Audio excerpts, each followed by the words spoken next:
Hey y'all, I'm Casey. I live in Texas, and this is my abortion story. I am sharing this now, here in this video, because Texas is all over the news. Everybody's outraged because of SB 8. If you don't know what that is, where are you? You've been under a rock. I will share the link to the bill itself. You can read it yourself. It has functionally outlawed abortion in the state of Texas. I have told my abortion story, openly. My mama taught me to live out loud, not to be honest with myself and others. So I have told this to my friends and family in person. I have told this in a poorly written blog post a few years ago. That's still out there in the universe. And I have told the story regularly on my personal social media pages, now that I have a public page, and this is all over the news. Here I am. I have to tell my damn story now because nobody gives a damn unless you humanize and personalize what's happening for people, because we know that 1 in 4 women will have had an abortion. We don't know the stats on trans, non-binary folks. Everybody else with the uterus. Unfortunately, I do not have the stats on that. But they get abortions too. But for some reason, we have allowed a religious minority to claw away our rights and access to that. Simple as that. I'll talk more about that later. But first, I want to tell my story and how the government interfered with that, with my personal private decision to get this medical procedure, which is the constitutional right that was enshrined in Roe v. Wade, was that women do have the right to make private medical choices with their doctor, and without the interference of the government. We have the right to access, including abortion, and that's been interfered with in such a way. But for me, my story starts in 2008 in February.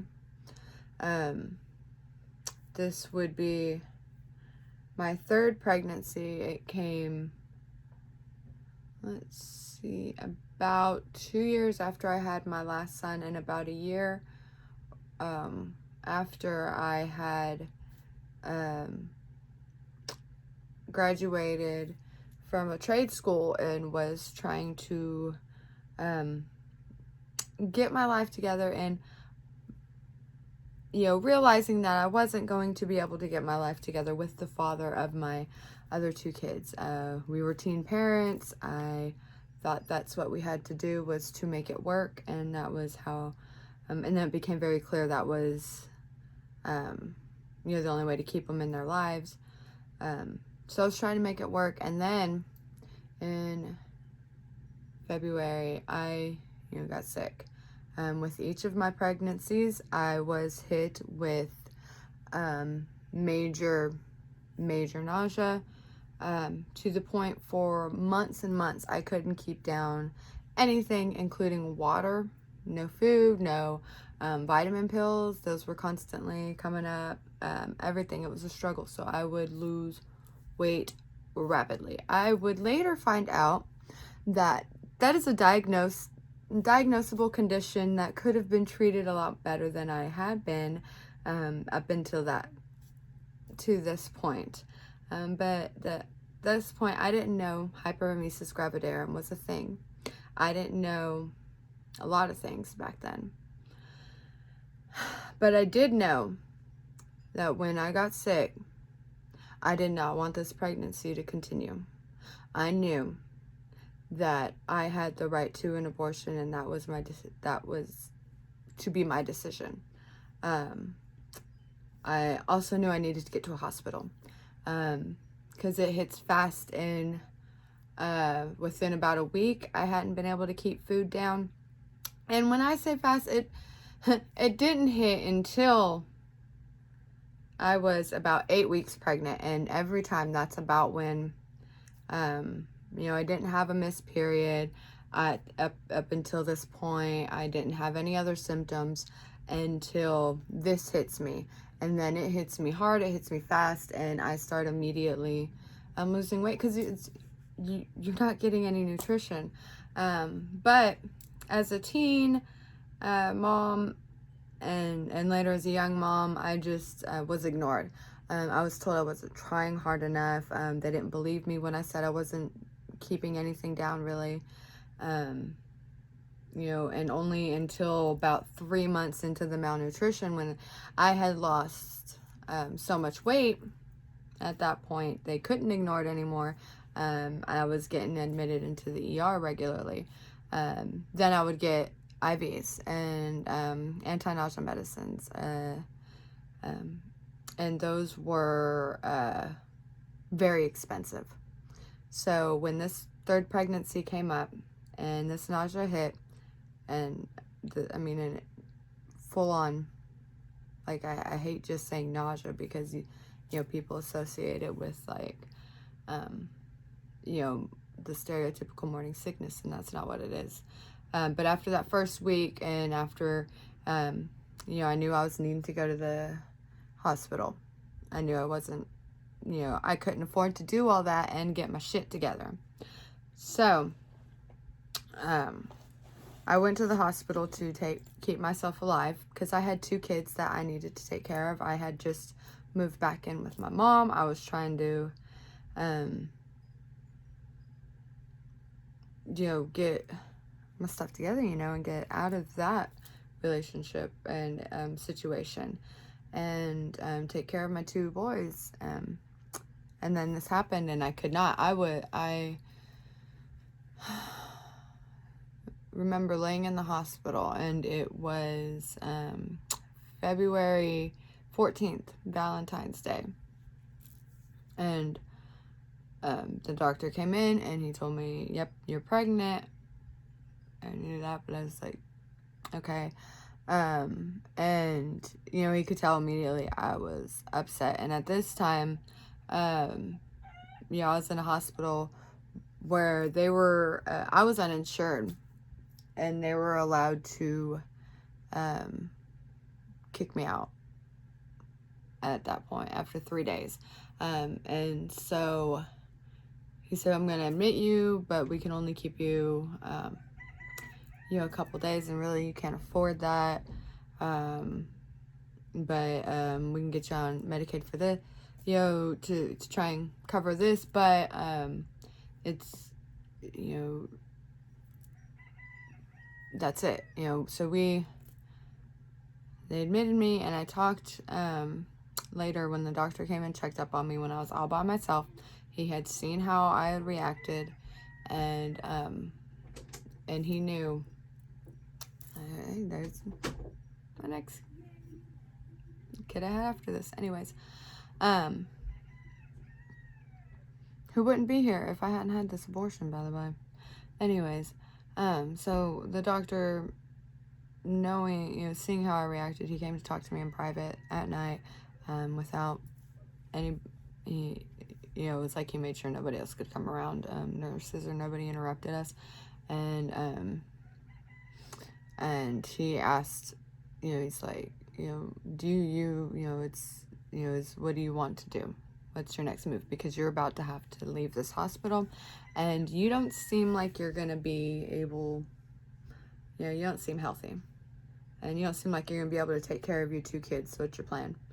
And I told him I wanted an abortion, and he told me, all right, I can't help you. Medicaid's not going to cover that, thanks. I didn't know this at the time, but that was thanks to the Hyde Amendment that was passed shortly after Roe v. Wade went into effect. After that ruling, the Hyde Amendment was passed to make sure, to no government money would go towards funding abortions, which fundamentally instituted a class difference in America for abortions.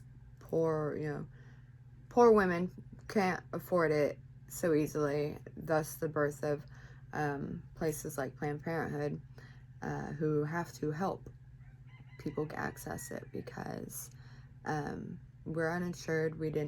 I was mom of 2 with an alcoholic who he didn't have a job. He lived with his parents. He wasn't going to fund nothing. He couldn't even pay for his kids' doctor's appointments, let alone mine. I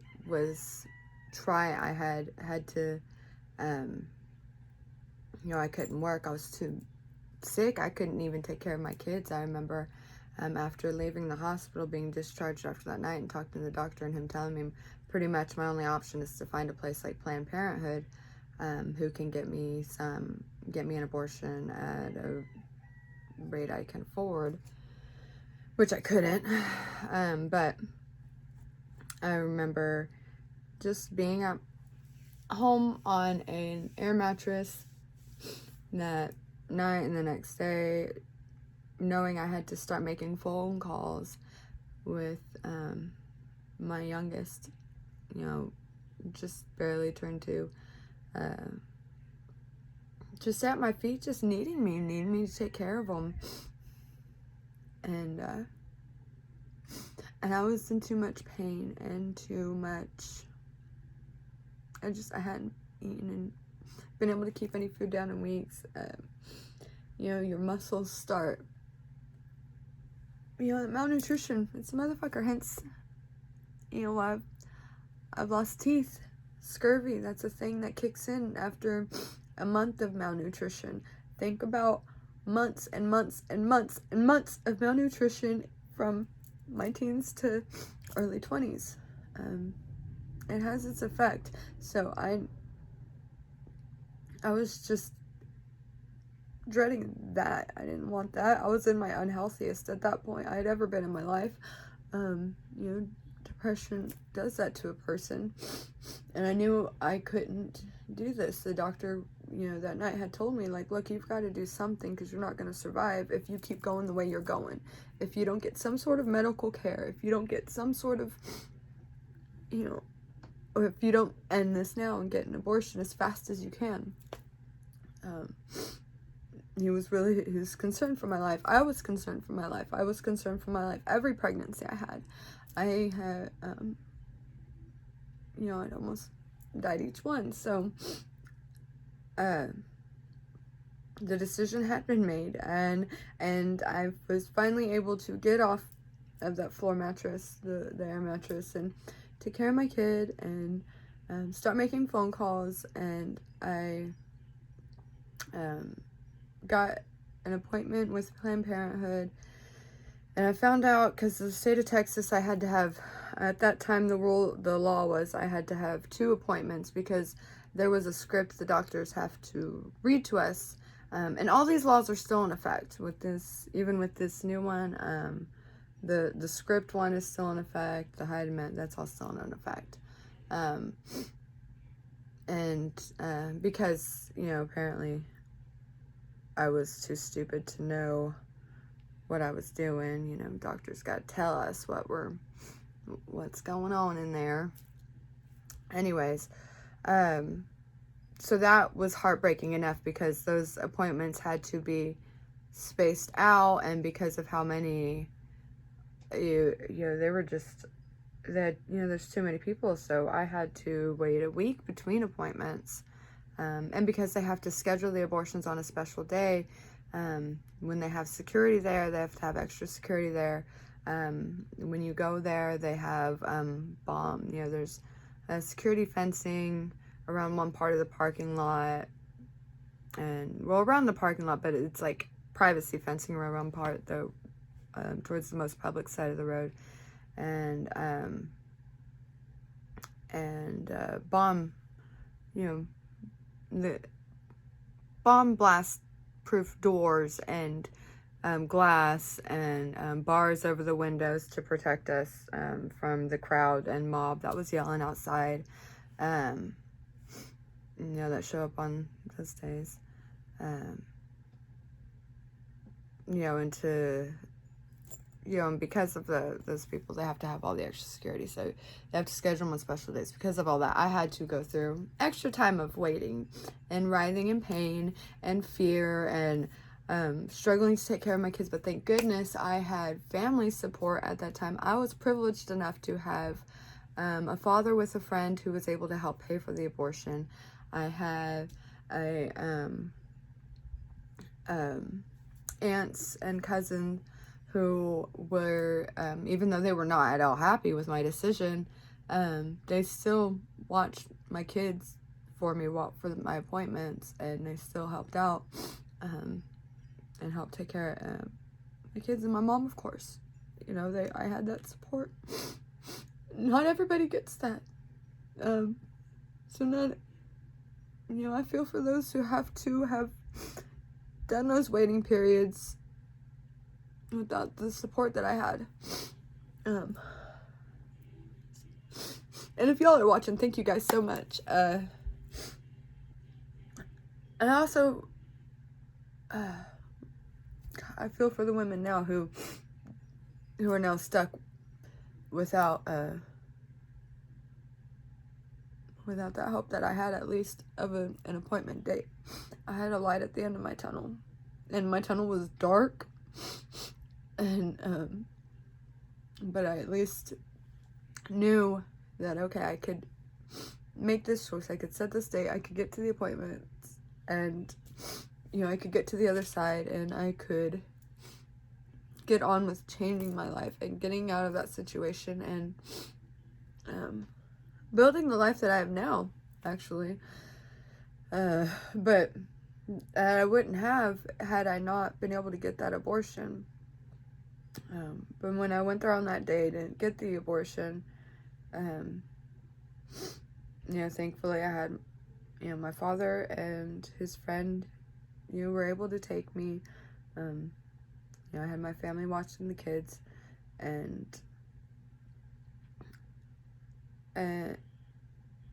even though I had all that support, like, one of the biggest things I remember from that day is just the ugliness and the hate that was hurled at me from the people, the protesters, screaming and yelling, talking how they could help me, and they had no idea my situation. There was no way to help me, that they didn't care that this abortion was the light at the end of my tunnel. This was helping me. I needed that to happen, and I didn't need to feel so afraid because of them. To have to go through blast doors and be afraid that they're about to throw off a bomb before I get done and get out of here.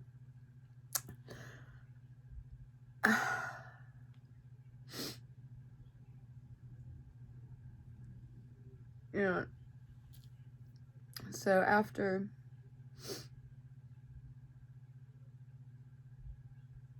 the abortion and everything, I was able to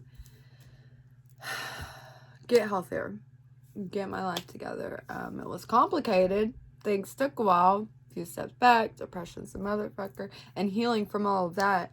It takes a toll on your body to go through all of that, whether you have a healthy pregnancy or not. It's ravaging to your body. It changes. There's so much going on.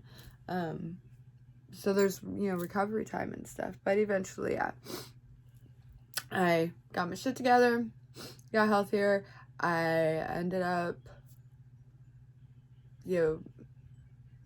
getting jobs, working, doing things, getting married, having another kid, the one that I waved to earlier,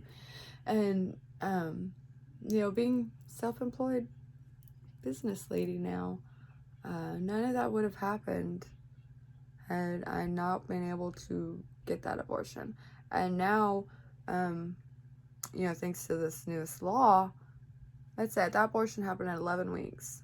By the time, or no, it was 11 weeks when I found out. So it was a couple weeks after that by the time I was fine. Yeah, no, it's 11 weeks, 8 weeks when I found out. Anyway, that was around that time. It's hard, it's trauma, I was very sick.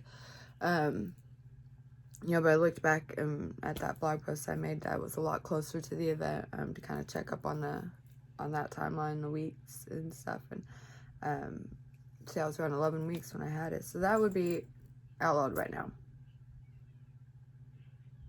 I would have still had to have been going through all the pain, and my heart breaks for anybody having to go through that right now, who can't afford to get out of state, who wasn't able to get into, because I know I was here in a clinic in Albuquerque's booked with women and people from Texas, because they can't get access here, and they're lucky they can afford to take the time off to make that drive. I've made that drive. It's a long drive, to Albuquerque or anywhere, and you know, and not everybody can afford that. My heart breaks for them. Now all of the people that helped me get that abortion, thankfully the statute of limitations is up, because in the law it's a 4-year. You have 4 years to sue somebody for helping somebody get an abortion, and you can make that person pay you $10,000 and all your court fees, and if you prove it that they helped. So all those wonderful people that did help me, they'd be screwed, is the nicest way to put it. Unfortunately, if some tyrannical zealot decided they were gonna learn me a lesson and make us a part of their political agenda, they could have been sued by thousands of people in every court jurisdiction across the state, and then forced to attend each of those court jurisdictions. And the only way to move those jurisdictions, to move the court somewhere closer to them, would be for everybody to agree. So if the other party didn't, they're like, no, why? Why would I want to make it any easier for you? I don't agree with you. You go against my religion. So they would have to be forced to attend court in each, potentially, in each courthouse, jurisdiction in the state.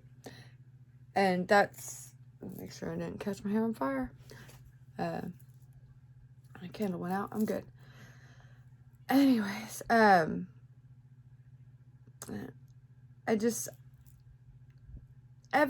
they call these laws, they didn't just poof come up out of nowhere. For 40 years, ever since, shortly after Roe v. Wade went into effect, the religious right, frankly, I know I'm not being politically correct and people are gonna get upset with me, but it is what it is. They, made this concerted effort to, we've got to overturn Roe v. Wade. We got to do this, and have actively worked very ingeniously to put in places to fund the lawyers, to fund the legal route, to make sure they created like a farm system for their judges that they could the Republican leadership was allowed to pick from it when they were making placements, particularly like in federal judgeships and stuff. They were, and this is not a conspiracy. This is just the reality of what happened over the past, few decades. You can look it up. They just, when Trump had to make his announcement for who he would pick for the Supreme Court, and he had to, pick, there was all this buzz about him picking certain people from this certain list. That's the list. These judges who went through this farm system, basically, who were approved, to put in place specifically to be able to overturn Roe v. Wade. And then again and again, all these laws have been tried, and they've, ran them up to the courts, and they've been kicked back. And then, which is why you see when you read this law, they'll put, specifically SB8, you see, there's written language specifically meant for the courts, like making sure it's the civil court. It's not anybody in the state. It's not the state. This is now civilians that are now charged with hunting down people who help people get an abortion if they want to get this payday from them. So it's not the state. It's all, they moved it to civil court, and because they figured out every time they did make it where the government, was interacting and the one enforcing these laws, it was overturned as unconstitutional. Shocker. So they've done this. They'll have there's language in there specifically saying that you can't use in your defense that this law was pending court appeal or whatever, that it was, there was a specific ruling, a pending ruling or something, and you helped this person during that period. That's not a defense. They specifically wrote that into the law. I'm going to share it below. I recommend reading. I recommend paying attention and keeping up with this, because ever since I got my abortion, and ever since I had to hear those people yell at me, and it was so hard, and I've lost friends because they flat out said, yeah, you're wrong. You really should have died. Yeah, I would rather you have died than get that abortion. I've spoken out about this. I've tried to draw attention and raise the vote, draw voter turnout, tell anybody and everybody, go vote on these things. It's so important, because there are all these people who this is their one and only reason they vote is to overturn Roe v. Wade, and this is what it leads to. And if this precedent is set, that can be applied to other things, and that's our society we want? Because, I know they do that in there's some other societies that we expressly say, like, oh, that's not us. We're a free, and we're a free society, and we don't have, we don't have civil spies spying on one another and reporting to the government on our actions. Yeah, we do in a lot of ways, and we've ignored it for a very long time.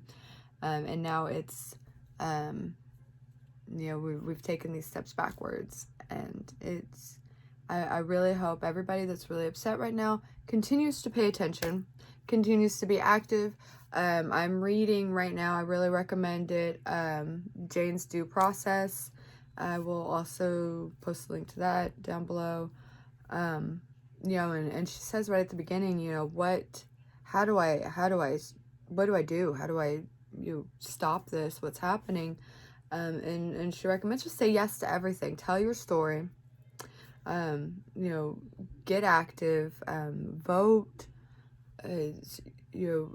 There are marches that are about to be happening. I know Dallas, we're planning the Reproduction Liberation March, October 2nd. See what's happening in your area. Get involved. Speak up. Tell your friends and family. I feel like, and just hang in there too if you have been doing that. I feel like I've been screaming in the dark for a couple decades now, and nobody listens. Okay.